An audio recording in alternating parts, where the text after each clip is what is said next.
ایک ایسا کمانڈر جس نے کموبیش 600 سے زائد جنگیں لڑی اور اسلام لانے سے پہلے اور بعد میں کبھی کسی جنگ میں شکست نہیں کھائی۔ اسلام لانے سے پہلے جنگ عہد میں مسلمانوں پر پلٹ کر حملہ کرنے اور ان کی جیتی ہوئی جنگ کو ہار میں تبدیل کر دینے میں بھی انہی کا ہاتھ تھا۔ ایک جنگ لڑتے ہوئے ان کے ہاتھ 9 سے زائد تلواریں ٹوٹی تو نبی کریم صلی اللہ علیہ وآلہ وسلم نے انہیں سیف اللہ کا لقب دیا، جس کا مطلب تھا اللہ کی تلوار۔ دوستو، آج ہم حضرت خالد بن ولید رضی اللہ تعالی عنہ کی فیملی ٹری کی بات کریں گے۔ خالد بن ولید رضی اللہ تعالی عنہ قریش کے کس خاندان سے تعلق رکھتے تھے اور ان کے خاندان کا نبی پاک صلی اللہ علیہ وآلہ وسلم کے ساتھ کیسا رویہ تھا؟ ابو جہل جو نبی پاک صلی اللہ علیہ وآلہ وسلم کے سب سے بڑے دشمنوں میں سے ایک تھا،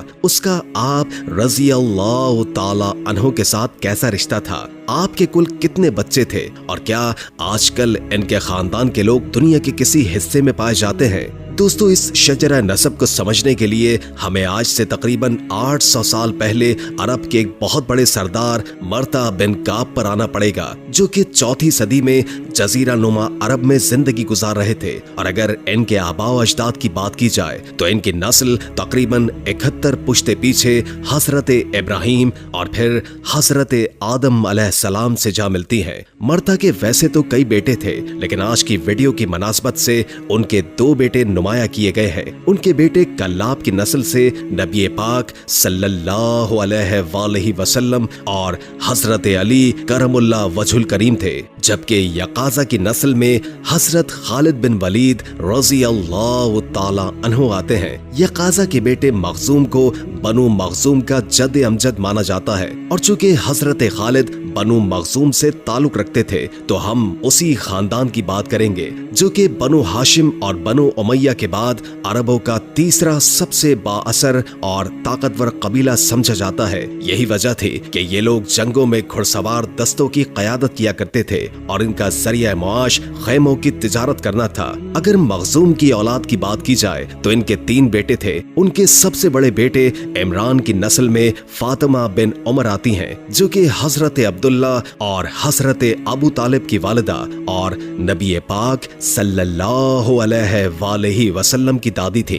فاطمہ کے بھائی ابو وہب نے کعبے کی دوبارہ تعمیر کے راستے میں ایک شرط رکھی تھی، اور وہ یہ کہ کعبے کی تعمیر میں جتنا بھی خرچ کیا جائے گا وہ صرف حلال طریقے سے کمائے گئے پیسوں سے ہوگا۔ ان کی اس تجویز پر عمل تو کر لیا گیا، لیکن جمع کیا گیا مال اتنا نہیں تھا کہ پورا کعبہ تعمیر کیا جاتا۔ چنانچہ حتیم کا حصہ جو کعبے کی حدود میں آتا ہے اسے کعبے میں شامل نہیں کیا جا سکا، جو کہ آج بھی اسی حالت میں نظر آتا ہے۔ ابو وہب کے بیٹے عبیرہ نے اسلام قبول نہ کیا، یہاں تک کہ فتح مکہ کے وقت بھی نجران بھاگ نکلا، لیکن اس کی نسل میں اس کا پوتا عبید اللہ بختیار سقفی بھی اس فوج میں شامل تھا، جو حضرت امام حسین کی شہادت کا بدلہ لینے یزید کے خلاف نکلے تھے۔ مخزوم کے دوسرے بیٹے عمرو تھے۔ ان کی جو بات انہیں سب سے زیادہ منفرد کرتی ہے وہ یہ کہ ان کی نسل میں بنو مخزوم کے 2 بڑے سردار حضرت خالد بن ولید اور عمرو بن ہشام یا ابو جہل آتے ہیں۔ عمرو کے بیٹے عبداللہ اور عبداللہ کے بعد اس کے بیٹے حلال اور مغیرہ آتے ہیں۔ جہاں تک حلال کی بات آئے تو اس کی نسل میں 2 اہم شخصیات آتی ہیں۔ پہلے تو اس کے پوتے حضرت ابو سلمہ تھے، جو کہ سب سے پہلے اسلام لانے والے 11ویں نمبر پر تھے، اور یہ المومنین ام سلمہ کے پہلے شوہر بھی تھے، اور دوسری سلمہ کی بھتیجی فاطمہ بنت اسود مخزومی تھی۔ دوستو، یہ وہی فاطمہ تھی جو کہ چوری کے الزام میں پکڑی گئی تو رسول اللہ صلی اللہ علیہ وآلہ وسلم نے اسلامی شریعت کے مطابق ان کا ہاتھ کاٹنے کا حکم دیا تھا، اور فرمایا کہ اگر محمد کی بیٹی فاطمہ بھی چوری کرتی تو اس کا بھی ہاتھ کاٹا جاتا۔ یہاں ایک اور دلچسپ بات آپ کو بتائی جائے کہ حلال کی نسل سے حضرت زینب کی شادی عمران بن حکم سے ہوئی، اور اندلس یا اسپین میں آنے والے تمام حکمران انہی کی نسل سے ताल्लुक रखते थे। हलाल के अलावा उबैदुल्लाह के एक दूसरे बेटे मुगीरा थे, जो कि 6वीं सदी ईस्वी में बनु मखजूम के सरदार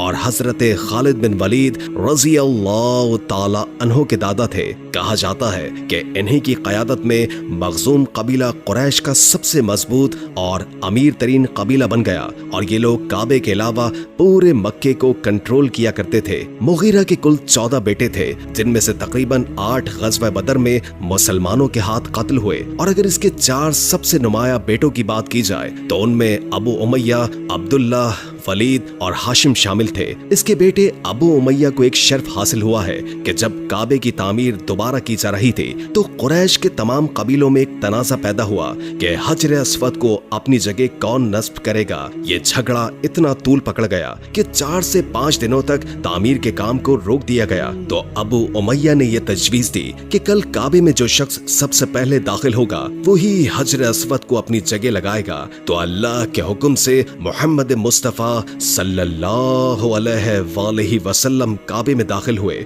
और हजर अस्वद को अपनी जगह नस्ब करके ये झगड़ा खत्म कर दिया। इसके बेटे हजरत महाजिर रज़ी अल्लाह ताला अन्हो सहाबी रसूल और इस्लामी फौज के कमांडर थे, जबकि उनकी बेटी हजरत उम्मे सलमा रज़ी अल्लाह ताला अन्हुमा उम्मुल मोमिनीन यानी नबी पाक सल्लल्लाहु अलैहि वसल्लम की ज़ौजा थी। मुगीरा के दूसरे बेटे अब्दुल्लाह के 2 बेटे उस्मान और नौफिल थे। नौफिल ने ग़ज़वा खंदक में जब कोई भी कुरैशी खंदक पार करने की हिम्मत नहीं कर रहा था तो उसने ये कोशिश की और मुसलमानों के हाथों मारा गया। मुगीरा का तीसरा बेटा हश्शाम अरब कबीले का एक बहुत बड़ा कमांडर था। इसकी वजह शौहरत उसका बेटा उमरो बिन हश्शाम था, जो कि हजरत खालिद बिन वलीद का चचाजाद भाई था। पूरे अरब में नबी पाक सल्लल्लाहु अलैहि वसल्लम की सबसे ज्यादा मुखालफत करने वाला यही शख्स था, जबकि इसका भाई हारिस फतह मक्का के वक्त नबी पाक सल्लल्लाहु अलैहि वसल्लम की तरफ से जारी करदा 14 अफराद की उस फहरिस्त में शामिल था, जिनको देखते ही कत्ल कर देने का हुक्म था। लेकिन बाद में वो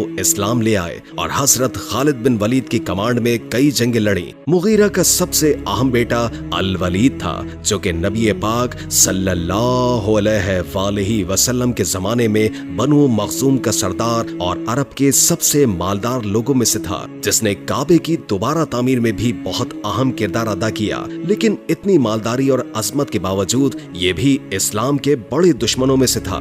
वलीद बिन मुगीरा के कई बेटों में सबसे अहम 5 बेटे थे। उसका बेटा अम्मारा, जो कि हजरत खालिद बिन वलीद का भाई था, कुरैश मक्का ने हजरत अबू तालिब के सामने इस गरज से पेश किया कि आप मोहम्मद को हमारे हवाले कर दें और बदले में अम्मारा को अपना बेटा बना लें। इसके अलावा इसका बेटा अबू कैस ग़ज़वा बदर में कुफ़ार की तरफ से लड़ते हुए कत्ल हुआ, जबकि इसका एक और बेटा वलीद ग़ज़वा बदर में कैद हुआ, जिसे हजरत खालिद बिन वलीद ने, जो उस वक्त मुसलमान न हुए थे, फिदिया देकर उन्हें मुसलमानों से आजाद करा दिया। लेकिन मक्का आते ही वलीद ने इस्लाम कबूल कर लिया और बाद में अपने भाई खालिद को भी इस्लाम की तरफ माइल करते रहे। वलीद बिन मुगीरा के सबसे अहम बेटे हजरत खालिद बिन वलीद अल मखजूमी रज़ी अल्लाह ताला अन्हो थे, जिन्हें इस्लाम की तारीख का सबसे कामयाब तरीन अरब कमांडर समझा जाता है, जिनकी जंगी हिकमत अमली की बदौलत उस वक्त की 2 सुपर पावर सल्तनत रोम और सल्तनत पारस घुटने टेकने पर मजबूर हुए। जंगे मौता के मौके पर रोमियो के खिलाफ लड़ते हुए आपके हाथ में 9 तलवारें टूटी।